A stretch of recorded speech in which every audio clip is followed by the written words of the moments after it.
This is The Future Of, where experts share their vision of the future and how their work is helping shape it for the better. My name is David Blaney. Some of us have been fortunate enough to continue working through the COVID-19 pandemic, albeit from home. Many of us haven't been very lucky though. In Australia, physical distancing rules are expected to put more than 1 million people out of work in the next 12 months, sending an already tepid economy into recession. Today we're talking about how the pandemic will reshape our economy and how we work long after this crisis is over. Joining me today is Professor Sharon Parker, the Director of the Centre for Transformative Work Design at Curtin University, and Associate Professor Rebecca Cassells, a Research Fellow at the Bankwest Curtin Economics Centre. Thanks for joining me, Sharon and Rebecca. Thanks, David. It's great to be here. Yeah, great to be here, David. Thank you. Rebecca, when we look at the economy as a whole, just how big is the impact of COVID-19 going to be? Well, we keep hearing this word unprecedented, and I think it really is the most appropriate word to describe what we're seeing at the moment in terms of the health response and the pandemic itself, but also the impact on the economy and the economic response or the policy response by government to that. So, you know, we have seen in a matter of just weeks around 1 million people in Australia out of work. Now, that's on top of the already 700,000 people that were actually unemployed. So we're actually getting to a stage very quickly where a lot of people are out of work, a lot of businesses are closing down, and there's a lot of very, very large impacts on the economy and on living standards, really, and the welfare of people that are directly affected by these job losses. So it is unprecedented, and I think the response by government is unprecedented as well. But it's one of the biggest crises we've had in lifetimes, really. Who is facing the brunt of the economic fall? I mean, obviously all of us are affected, but who's feeling it the hardest? So the workers really that have had to, they're working in businesses that have effectively had been told to close their doors or to really restrict trade. And so we know that most of these workers are in the hospitality sector. So they've been working in cafes and restaurants and in pubs and clubs. And that's about a 1 million strong workforce. Now, we estimated, the Bankwest Curtin Economics Centre estimated when we first saw the pandemic starting to appear and these restrictions come in place, we estimated around 1.2 million people would lose their jobs on top of the 700,000 that are already unemployed. We're actually seeing that's likely to be more. We've already seen around a third of that workforce, the hospitality workforce, lose their job. We predicted half the workforce, and it is quite likely that in that sector we are going to see about a 50% job loss in accommodation and food services. Now, the workers in this sector are primarily young people, and they're the people that we've seen lose their jobs, so people in their 20s and people in their late teens. But we're also seeing that the job losses are being impacted women are seeing more job losses than men, and that's because of a couple of reasons. Obviously, because of women being more likely to work in these sectors, but also the way in which women work. And so we also know that women are more likely to be in casual employment, and a lot of these casual workers, the short-term casuals, haven't been eligible for the JobKeeper payment. So women are being more likely to have lost their job, unfortunately. Sharon, working from home has kept many of us in work. What are the pros and cons of working in this sort of working setting? Yeah, well, I guess the first pro is that we're actually able to continue working. And as you say, in some senses, we are a little bit the lucky ones compared to those people who have already lost their job. And, you know, when I started a podcast series on our Centre for Transformative Work Design website, and that was actually the very first podcast that I did, you know, why should we even care about this topic? Because, you know, in the face of job losses and health issues, who cares about people working from home? But one of the things that I thought it was important to mention was, first of all, in a sense, we need to be effective working at home to help this very fragile economy that Rebecca's just talked about. So we sort of need all hands on deck. And if we can work at home, we should be doing it as productively as we can. And of course, the other factor is before the pandemic, mental health was a big issue in workplaces. And we had up to 1 in 5 Australians suffering from poor mental health. And we all know that poor work can contribute to mental health issues. So another reason for us really giving some attention to this topic of working at home was to ask the question, how can we work at home in a way that is most likely to support our mental health? And so in terms of the pros and cons, being able to actually continue work is an obvious pro. But there's been there can be some other pros of working from home. And actually the research that's been conducted before the pandemic, there's been a lot of research on telecommuters or people who don't work in the office. And actually that research tends to suggest that people who work from home are more productive and more engaged and less likely to leave their jobs and so on. But one of the things and one of the reasons we embarked on some research on this topic is because that prior research has really sort of, in a sense, studied the privileged few, because working from home was not widespread. I think in Australia, the figure is about 30% of people were working from home, but just occasionally, maybe 1 day a week or half a day a week or something like that. And so we really went that traditional research that's investigated telecommuting has really considered a very sort of biased sample. So the people who want to work from home, the people whose managers trust them to work from home, and so I think some of the benefits that we've seen from that sort of work reflect the choice and the trust and things of the managers. And that's why it's actually been important. We've just commenced and we've had more than 1,500 people do a survey on working from home during this pandemic to really try and understand, well, what are the pros and cons of this form of work at this time? Because it's not a normal time, because many people are working from home, not through choice. And people are not necessarily, my partner's just bought me a coffee, so that's very nice. That doesn't happen at work. So people are working not necessarily with choice. Also, of course, people have had their children home from school. People have had to set up really rapidly. People are working from home even when their work isn't very conducive to working from home. So there's a whole bunch of sort of additional cons right now around working from home that make it more challenging maybe than it would be in normal times, if that makes sense. And I guess you don't have the same sort of staples of working in a normal workplace. You don't have that routine of grabbing a coffee with your work buddies. Yeah, I think that's a good term. I think colleagues. Some of the challenges, colleagues, yes, is probably more appropriate. Yes. Some of the challenges of working from home, and we just finished a study in China actually that we conducted during the lockdown of around about 550 workers, and there were 4 key challenges that they identified. And one of them was loneliness, so people feeling lonely because of this disconnection from colleagues. Another one was procrastination and being distracted. So because a lot of people are working from home, maybe for the first time, they haven't got their routines in place and they haven't sort of learnt that skill of being able to focus and concentrate when there's not so much structure. And the third challenge was poor communication qualities. So we've had some technical issues today already with the internet. Those sorts of things can be a challenge for people. And the fourth one was homework conflict.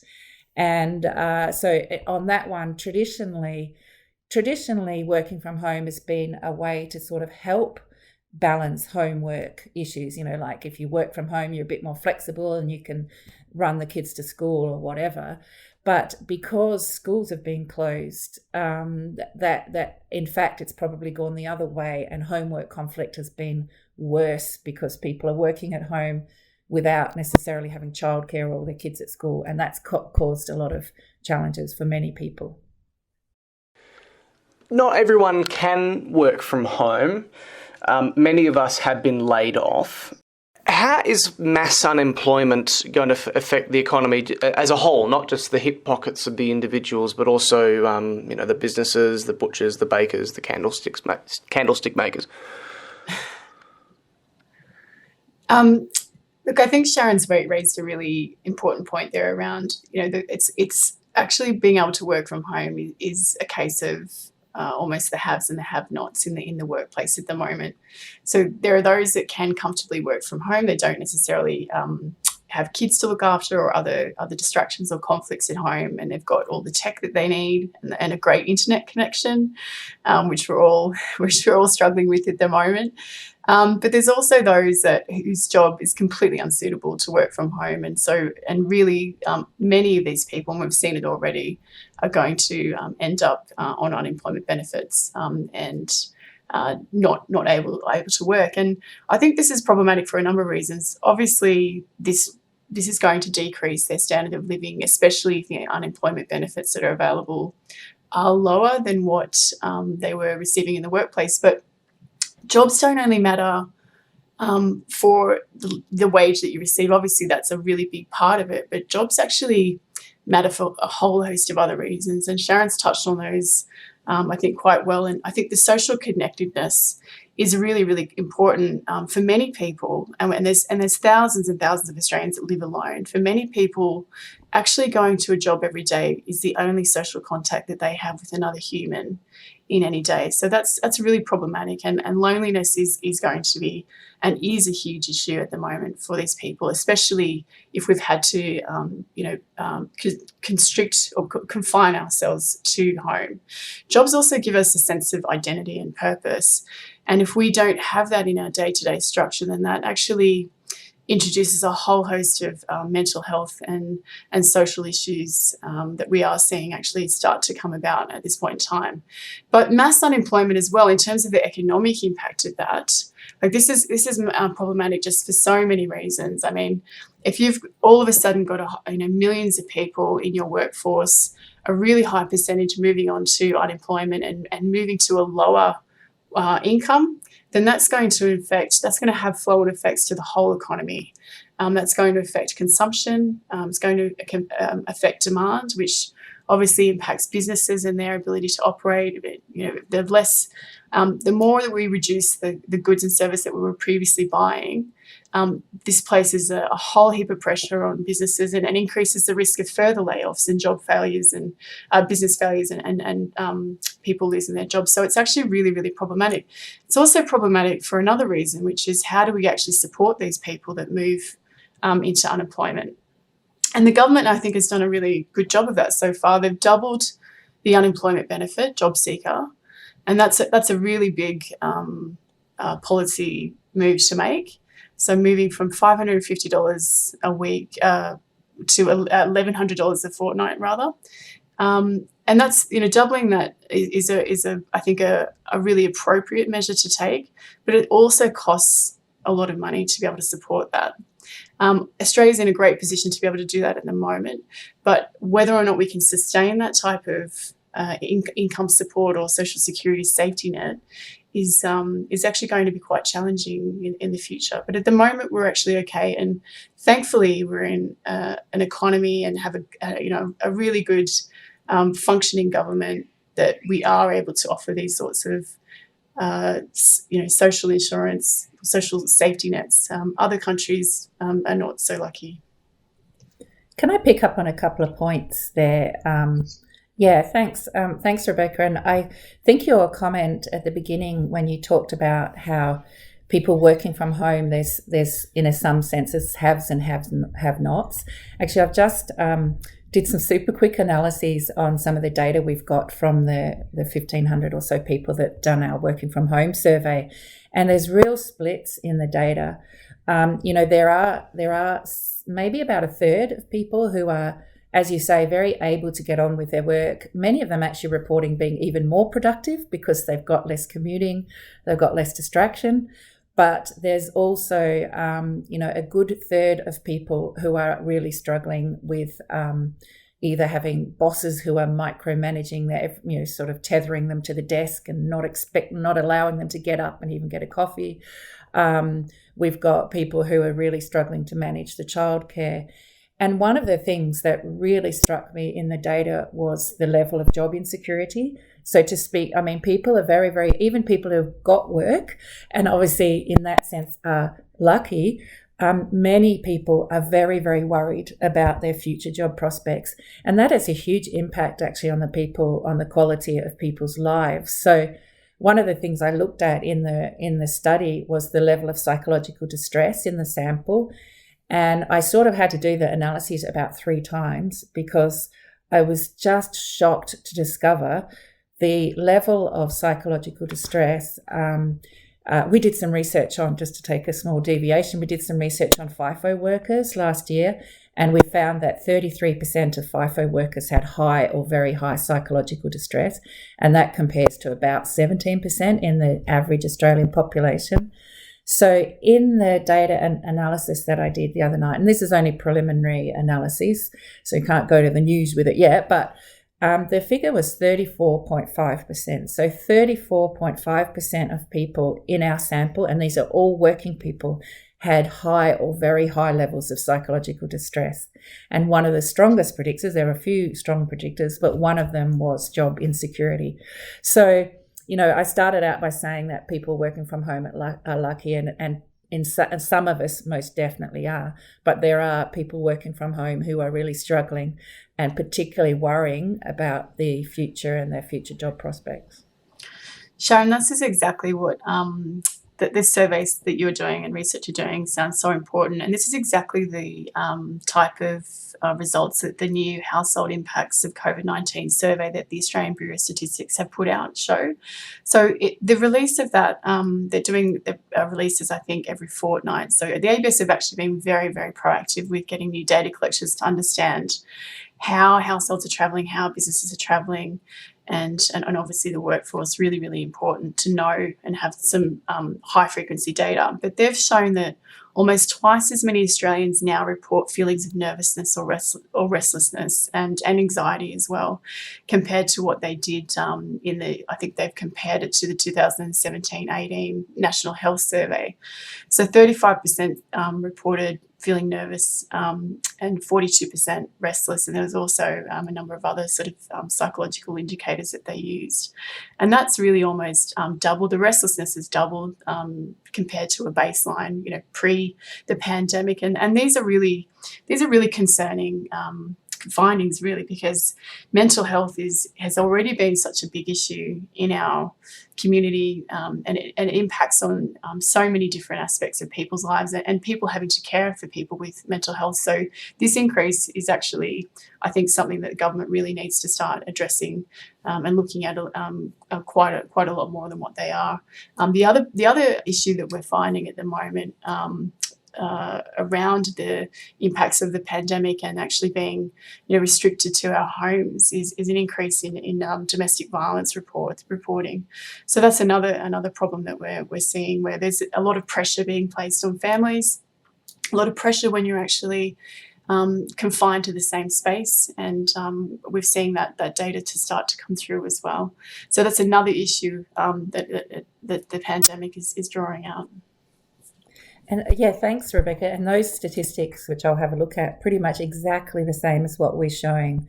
And one of the things I did was some quick analyses just to see what is predicting the level of mental health in our sample. And I was actually very surprised. The normal things that we would expect came out. So not having enough connection with people, not having sufficient autonomy in your work, all those things came out, and the things we would expect. But some of the things that surprised me, number one was the job insecurity is huge. The next one was technology hassles is a huge correlate of stress. And I had a really bad technology day yesterday. Everything went wrong, and I was really relating to that finding. But one of the other interesting things was not having enough to do. was seen to be a very strong predictor of distress. And I think that's partly then fuels these perceptions of job insecurity. Like if people haven't got enough to do at the moment, they start worrying, well, am I now going to become redundant because people are going to realise that I haven't got enough work to do. So so that was something that, and maybe something that if you're a manager, you could try to do something about. And then the fourth one that was sort of surprising was this monitoring. So if you have a manager, and it seems about 1/3 of people have a manager that does this. If you have a manager that is basically just expecting you to be present the whole time, who's constantly checking up on you, and who's sort of monitoring all the time the inputs of your work instead of focusing on the outputs, which is what we'd recommend, then that's also very stressful. So third, I think that, yeah, I know. I was, again, a little surprised by that. There's probably about 20% that are experiencing it very strongly, and then there's about another 10% that are saying, yeah, this is a bit of an issue. And then there's the rest are sort of reasonably okay. But I think one of the things about some of these sort of findings is they do suggest that managers can make a big difference. So some of the things we can't control, it's very difficult for people to control the economic situation, and so they're a little bit out of people's hands. But some things are in people's hands, and one of those is that managers can actually change their behaviour. And actually in our Chinese study as well, we found the single most important predictor of people being able to focus, people feeling less lonely, and people having less homework challenge was having a supportive supervisor. So I think if you're a manager and you're listening to this, there's actually a lot that you can do that's within your power that's actually going to make it a better experience for people and mitigate some of these mental health issues that, as Rebecca's just talked about, are really becoming very concerning for Australians. How is the shift that we've taken to working from home, how is that going to affect us, the way that we work in the long term? And is it going to? Yeah, well, I think, David, it would sort of be a shame if it didn't affect the way we work in the long term because, as I started out by saying at the beginning of the session, research shows that there are some benefits of teleworking or working from home. It does allow a space where people can concentrate with less distraction, less wasted time communicating. Less wasted time commuting, I should say, not communicating. So there are benefits of being able to work from home, just not all the time under the circumstances that we're currently experiencing, I guess. So what I'm really hoping is that as we move forward, there will be some learning from the situation. After all, many of us have got skilled up. We can all do Zoom at the drop of a hat, and we can do Teams and Skype, and we've in a way learnt how to work much more effectively as a telecommuter, and hopefully some managers have learnt how to manage us more effectively as well. So there's a lot of learning, and I hope that into the future that we retain some of that flexibility. Partly because I think it makes people's lives better. It allows them to juggle home and work, which is a big challenge in normal life. It allows people to concentrate and get a bit more focus on those tasks that need it. And of course, it's going to keep us flexible if ever this situation emerged again, or if there's a second wave or whatever. So my hope, and I think my expectation, is that there is now going to be more flexible working when we return to work. So more hybrid working where people work from home but also work in the office and are sort of selective about which tasks they do where and so on. We've got the technology. We've had the technology for years actually to work much more flexibly. But what we haven't had is the sort of sign on from the managers, and we've had all these fears about people won't be productive and so on. So I'm really hoping that there will be a more permanent shift in the level of flexible working post-pandemic. And I think one of the other things I'm really hopeful is that we're actually seeing men take up this flexible working arrangements a little bit more. It for a very long time. It was a story around enabling flexible work and working from home. Was a story now around enabling women to be able to combine that with caring for children and caring for others. But let's hope that some of the gendered sort of nature of our workplaces and our roles does change as well from this pandemic, and that we do see more men actually taking greater responsibility in the household and for caring, and also taking up the flexible working arrangements. The reduction in commuting times is quite substantial as well, and time, as we know, is one of our most precious assets. It's really the currency that we deal in nearly everything that we do, and including economics. If we can actually reduce that commuting time, I mean, there's obviously environmental impacts of that, but there's also more time for actually being at home, and maybe taking that walk each day and getting out of sitting in front of the computer. But again, it is a matter of who can actually do that, and who is working in a white collar position and able to sit in a desktop in front of your desktop and undertake your work. And plenty of other people in other jobs don't actually have that capability. You can't necessarily take your supermarket checkout back to your lounge room. Yeah, and I'm that's interesting about the gendered nature of work, and I agree with you, Rebecca, that there's been this sort of framing of flexible working as something for women, which is really, frankly, annoying framing.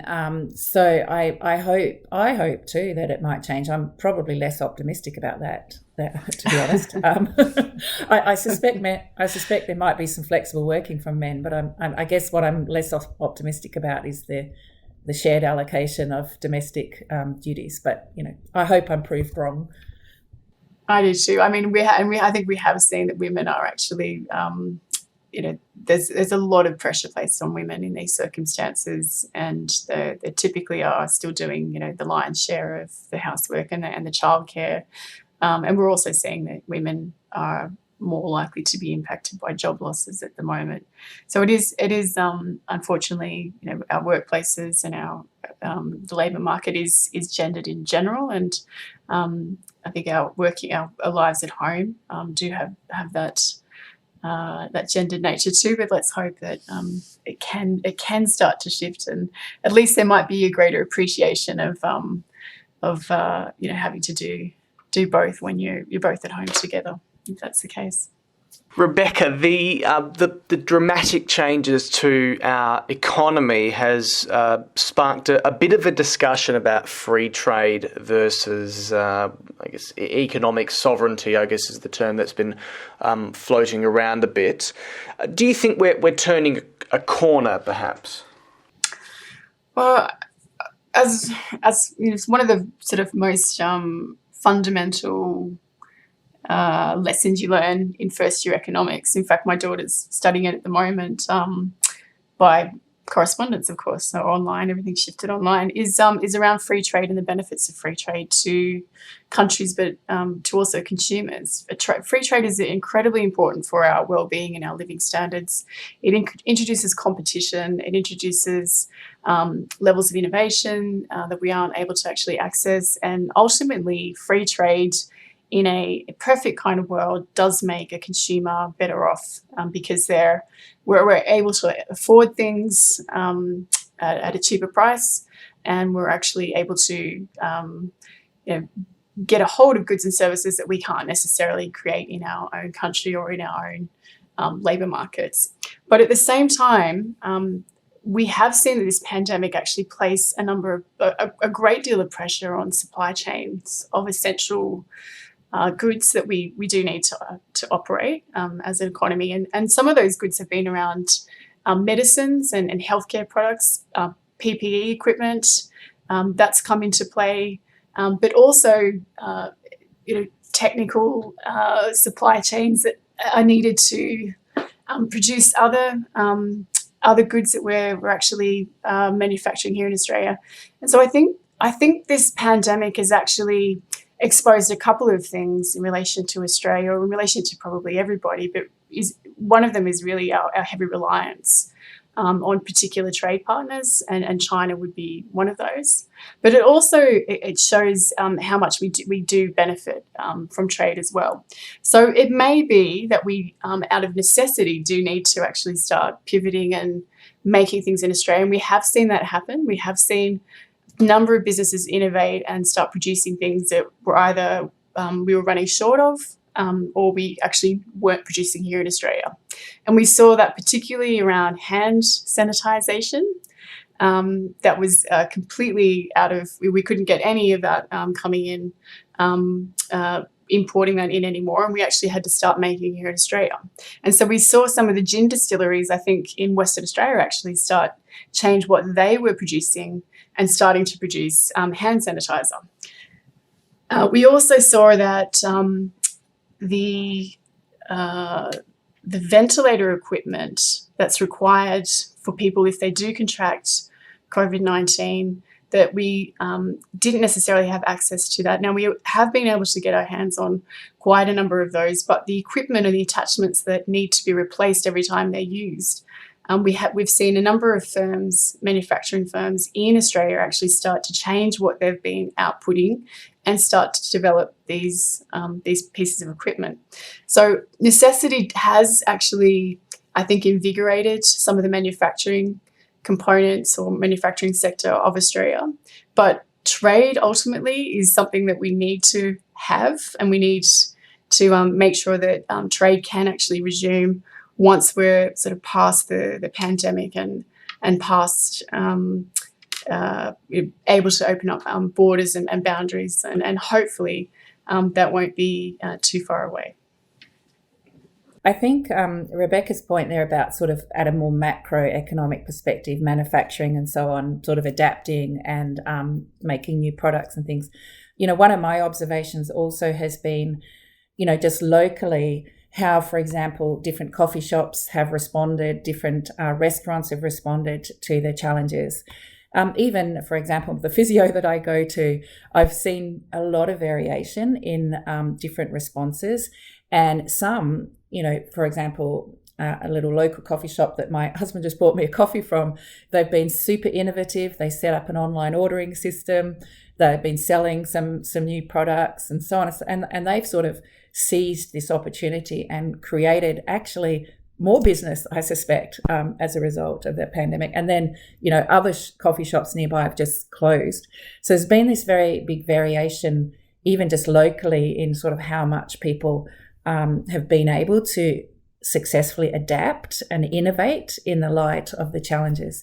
And I think that we sort of, we need that generally, and generally that's a predictor of success in businesses, but also individually.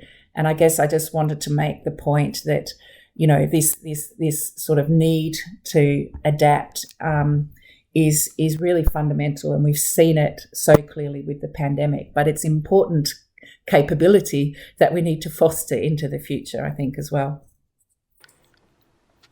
And one last question for you, Sharon. So a little bonus question. Do you have any tips and tricks to help us adjust to working from home? I certainly do.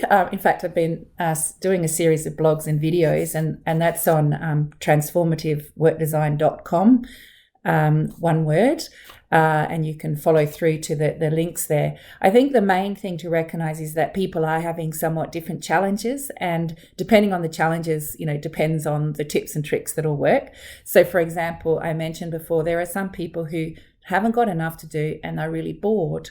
So one of the podcast there is about how you might craft your job or learn new skills. Just before this pandemic, we were having so much conversation about the future of work and AI and digitalization, and how it's going to be fundamental that people learn new skills in order to survive in this new world and so on. So if people are bored and haven't got enough to do, what skills could they be learning? There's a lot of open education courses out there that people can do. So for those people, maybe crafting your work, trying to make it more challenging and interesting, and taking on some new skills might work. But there's other people out there who are having back-to-back Zoom meetings and working harder than ever, and who are absolutely exhausted and burnt out. For those people, I would have different tips. And I just did a podcast about Zoom zombies, and about some of the strategies that you can use to make Zoom less exhausting. For example, having shorter Zoom conversations is one.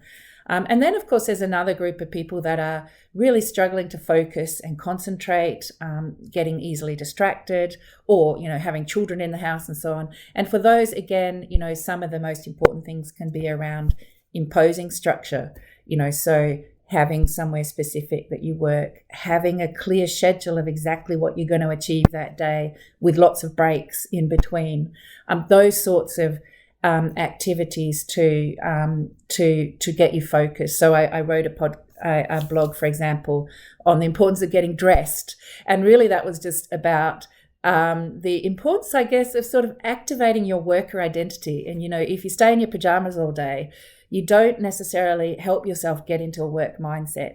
But so the getting dressed is sort of really just symbolic of doing what you need to do to get yourself in a structured mindset. So I guess there's a lot of tips and tricks out there, David, and I just but what people need is different according to their particular challenges. So I encourage people to have a look at the website and the videos, and sort of choose the issues that are most affecting them. But there is plenty people can do. And I encourage people to do it, because as we sort of said at the beginning, it's really important that people are as productive as they can be, because we've got this fragile economy that we've got to try and do everything we can to boost. And we also have this big challenge of mental health. So people need to take action themselves as much as they can to make sure they stay healthy and well during this time. Go for a walk every day. I think that's been my tip and trick for working from home, which is what I've done for 6 years I've been working from home. So I do have a comparative advantage, I've been telling everybody, but it has been different actually lately for me working from home. And I do feel that I can relate to the Zoom zombie, Sharon, very much so, but I'm making sure at least every day that I'm going out for a walk for 20 minutes to an hour. And I think that's really, really important at this time. We need our vitamin D as well. So we should be doing that. That's right. Yeah. And, some people who are isolated, feeling lonely, again, that's probably not us if you're a Zoom zombie, because you're talking to people all day long. But there are people who are out there being lonely. And, what in the normal workplace you bump into people, it's just natural, it happens. Here you have to be a bit more proactive and actually reach out to people. So, take a bit of control and call people or contact people. So, I think there's plenty that people can do. It's just a matter of finding the things that work for you. That's a pretty good tip to leave us with. Well, thank you very much, both Sharon and Rebecca, for joining us. Thanks, David. Pleasure. Yeah, thanks, David. It's been great to chat. You've been listening to The Future of, a podcast powered by Curtin University. If you have any questions about today's topic, please feel free to get in touch by following the links in our show notes. Bye for now.